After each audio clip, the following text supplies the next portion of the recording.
Good evening class. आज आपके हरियाणा मानचित्रावली प्रीवियस ईयर क्वेश्चन आंसर की 10th क्लास है। आई होप कि आपको पीछे के जो 9 पार्ट करवाए गए हैं वो बिल्कुल अच्छी तरह से समझ में आए होंगे। ठीक है, कोई भी क्वेश्चन ऐसा नहीं है जो महत्वपूर्ण नहीं हो। ठीक है, और एक भी क्वेश्चन ऐसा नहीं है जो बिना ट्रिक के नहीं करवाया गया और बहुत ही आसान ट्रिक्स के साथ आपको सभी क्वेश्चन करवाए गए हैं। ठीक है, आज चलो हम 10th पार्ट पढ़ते हैं। फर्स्ट क्वेश्चन देखिए, गुरु तेग बहादुर शहादत देने दिल्ली जाते समय रास्ते में 13 दिन किस पवित्र स्थल पर रुके। तो क्या पूछा गया है कि जब गुरु तेग बहादुर शहादत देने दिल्ली जा रहे थे तो रास्ते में 13 दिन तक किस स्थान पर रुके थे, यही पूछा गया है ना। तो किस स्थान पर रुके थे ये? गुरुद्वारा लाखन माजरा में। कहाँ रुके थे? गुरुद्वारा लाखन माजरा। ठीक है, उस समय ये गुरुद्वारा नहीं था, लेकिन जब वो रुके थे ना उसी के बाद इसको गुरुद्वारा बनाया गया था। ठीक है, तो ट्रिक क्या रहेगी? देखो, जब गुरु तेग बहादुर शहादत देने जा रहे थे ना, तो जब वो वहाँ रुके लाखन माजरा में, तो उनसे बोला गया कि भाई हम ₹1,00,000 दे के माजरे को ख़त्म कर देते हैं, तुम शहादत देने मत जाओ। लेकिन जो हमारे गुरु तेग बहादुर थे वो क्या थे? बहादुर थे, वो पीछे हटने वालों में से नहीं थे। और वो बोले कि एक बार जब मैंने शपथ ले ली है कि मैं शहादत दूंगा तो मैं दूंगा। ठीक है, तो वो शहादत देने दिल्ली जाते समय 13 दिन कहाँ रुके थे? गुरुद्वारा लाखन माजरा में। ठीक है, नेक्स्ट क्वेश्चन देखते हैं। चंडीगढ़ का प्रसिद्ध मंदिर कौन सा है?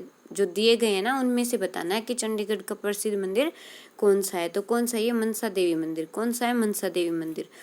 अब देखो ट्रिक कैसे बनाओगे कि अगर किसी मंदिर में जा रहे हो ना और अगर तुम मन से नहीं गए, देवी के मंदिर में अगर तुम मन से नहीं गए तो वो चंडी का रूप धारण कर लेगी। किस चीज़ का रूप धारण कर लेगी?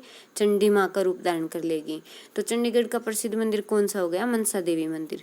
ठीक है, नेक्स्ट करते हैं। संतोष यादव एक ऐसी महिला जो माउंट एवरेस्ट पर 2 बार चढ़ी, वह कौन से राज्य से संबंधित हैं? तो कौन से राज्य से संबंधित हैं वो? हरियाणा से। कौन से राज्य से संबंधित है? हरियाणा से। एक बात बताओ भाई, हरियाणा वाले जब किसी काम को एक बार करते हैं ना तो ऐसा हो ही नहीं सकता एक बार में ही उनको संतोष पड़ जाए, वो दूसरी बार जरूर करेंगे। ठीक है, तो संतोष यादव भी 2 बार चढ़ी हैं, यानी एक बार करने से उनको संतुष्टि नहीं हुई, इसलिए वो दूसरी बार भी चढ़ी। तो संतोष यादव एक ऐसी महिला जो माउंट एवरेस्ट पर 2 बार चढ़ी हैं, वह कौन से राज्य से हैं? हरियाणा से। कौन से राज्य से हैं? हरियाणा से। ठीक है, नेक्स्ट देखो भाई, हरियाणा में निम्नलिखित में से किन साधनों द्वारा सिंचाई की जाती है? तो देखिए भाई, नहरों द्वारा की जाती है, बिल्कुल सही है भाई। जहाँ से नहरें गुजरेंगी वहाँ से नहरों से किया जाएगा। कुओं से, जहाँ पे नदियाँ नहरें वगैरह नहीं है वहाँ कुओं से, नलकूपों से, हाँ भाई यहाँ से भी की जाती है। तो इन सभी के द्वारा, तो हरियाणा में जो सिंचाई है इन सभी साधनों द्वारा की जाती है। किन से? नहरों द्वारा, कुओं द्वारा, नलकूपों द्वारा। ठीक है, नेक्स्ट क्वेश्चन पढ़ते हैं। हरियाणा में 10+2 की शिक्षा पद्धति कब लागू की गई? 85-86 में भाई, 1985-86 में 12वीं क्लास की शिक्षा पद्धति लागू की गई। कैसे याद करेंगे कि देखो भाई, शिक्षा पद्धति आना एक अच्छी बात है ना। 86 में अच्छा जैसा प्रोनाउंसिएशन आ रही है ना। अच्छा, 1985-86 में हरियाणा में 10+2 की शिक्षा पद्धति लागू की गई। तो कब की गई? 1985-86 में। 86 से हम अच्छा बना लेंगे। ठीक है, नेक्स्ट देखो भाई, नू किस जिले के अंतर्गत आता है? तो नू किस जिले के अंतर्गत आता है? मेवात के अंतर्गत आता है। किसके अंतर्गत आता है? मेवात के, यानी मेवात को ही नू बोलते हैं ना। मेवात का अब जो नाम है वो क्या है? नू है। ठीक है, तो देखो, जब मेवा को हम खाते हैं ना तो क्या होता है? वो नाखूनों में फंस जाता है। किस में फंस जाता है? नाखूनों में फंस जाता है। और नाखून को हम नू भी बोलते हैं ना, नू भी बोलते हैं। तो जब मेवा खाते समय जो मेवा है वो किस में फंस जाता है? नू में फंस जाता है। तो नू किस जिले के अंतर्गत आता है? मेवात जिले के अंतर्गत आता है। किसके अंतर्गत आता है? मेवात जिले के। नेक्स्ट देखो भाई, ब्रह्म सरोवर तीर्थ किस जिले में स्थित है? तो किस जिले में स्थित है? ये कुरुक्षेत्र में।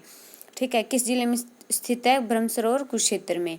ट्रिक कैसे बनाएंगे कि ये तुम्हारा ना भ्रम है कि पूरी सरोवर को एक कड़छी में लिया जा सकता है। ये तुम्हारा भ्रम है कि पूरी सरोवर को एक कड़छी में लिया जा सकता है। तो ब्रह्म से बन गया ब्रह्म और सरोवर से सरोवर, ठीक है, और कड़छी से बन गया कुरुक्षेत्र, ठीक है। पूरी सरोवर को एक कड़छी में नहीं लिया जा सकता ना, ये सिर्फ एक ब्रह्म हो सकता है कि हम एक कड़छी में ले सकते हैं, ठीक है। नेक्स्ट देखो भाई, हरियाणा राज्य को पूर्ण राज्य का दर्जा कब मिला? देखो भाई, हरियाणा है ना एक नंबर का राज्य है, हरियाणा क्या है, एक नंबर का राज्य है।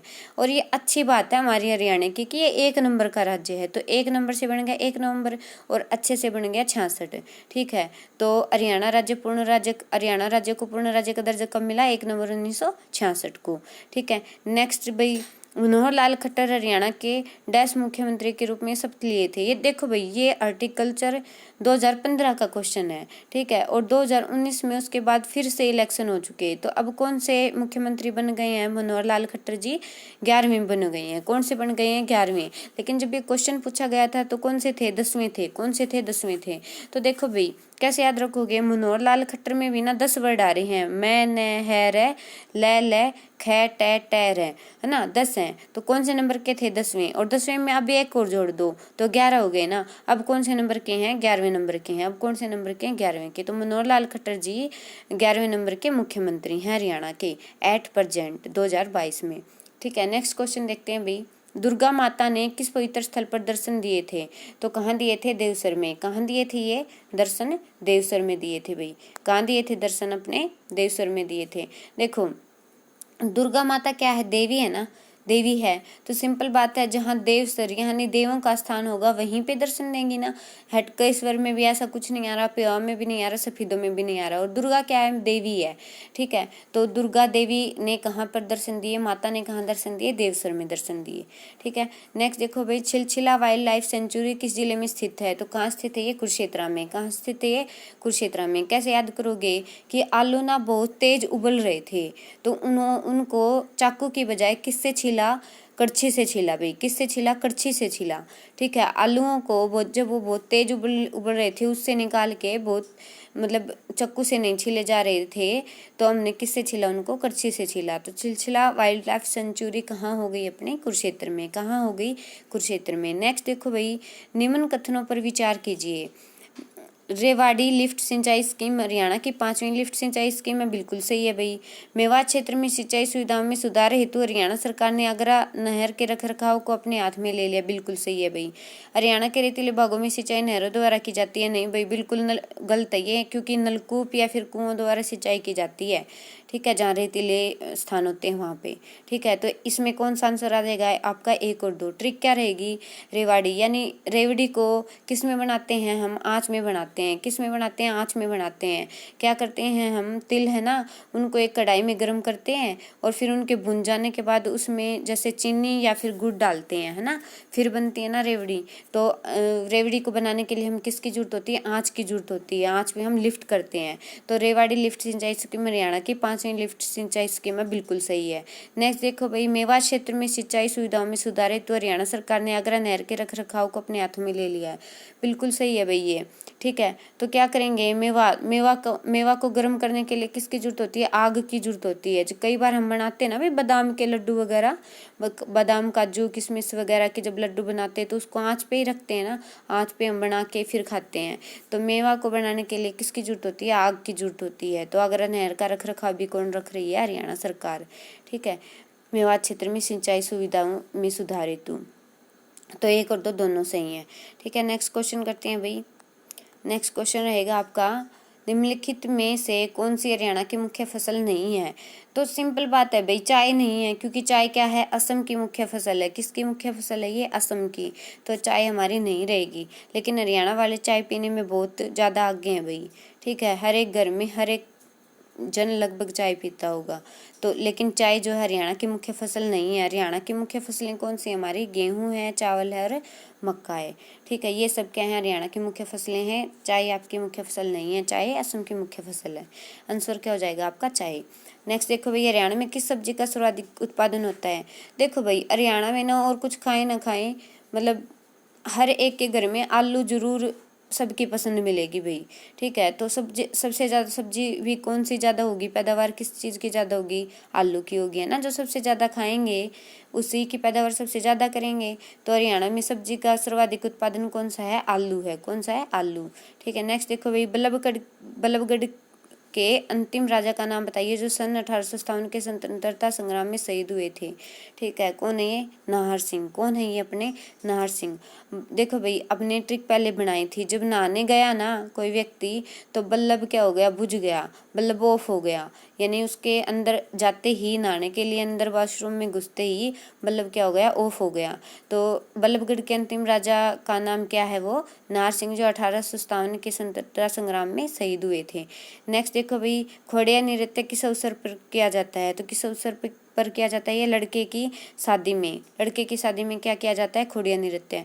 देखो भाई, ये तब किया जाता है जब बारात चढ़ती है ना, जब पूरी बारात मतलब बिहाने चले जाती है, तो पीछे से जो लड़के के घर वाले होते हैं, यानी कि जो लेडीज होती हैं, वो क्या करती हैं, खोड़िया नृत्य करती हैं। ये लगा लो कि लड़के की माँ नाचती है पीछे, देखिए भाई मैंने तो मेरा बेटा खो दिया, अब वो बहू के मतलब बंदिश में आ गया, मैंने अपने बेटे को खो दिया, ठीक है। तो खोड़िया नृत्य किस अवसर पर किया जाता है, लड़के की शादी में, क्योंकि भाई लड़का क्या है, शादी के बाद अपनी वाइफ की मानेगा, मतलब कहने के लिए बोल रहे हैं, मानता तो बेचारे दोनों की है, ठीक है। तो लड़के की माँ क्या बोलती है कि मैंने अपना बेटा खो दिया, अब वो बहू की बात मानेगा, ठीक है। आज के लिए इतना ही भाई, नेक्स्ट पार्ट आपका कल करवाएंगे। आई होप कि आप सबको समझ में आ रहे होंगे, ठीक है। और आगे ऐसे ही पढ़ाने के लिए मेरे चैनल को सब्सक्राइब कीजिए, लाइक कीजिए, शेयर कीजिए। Thank you so much.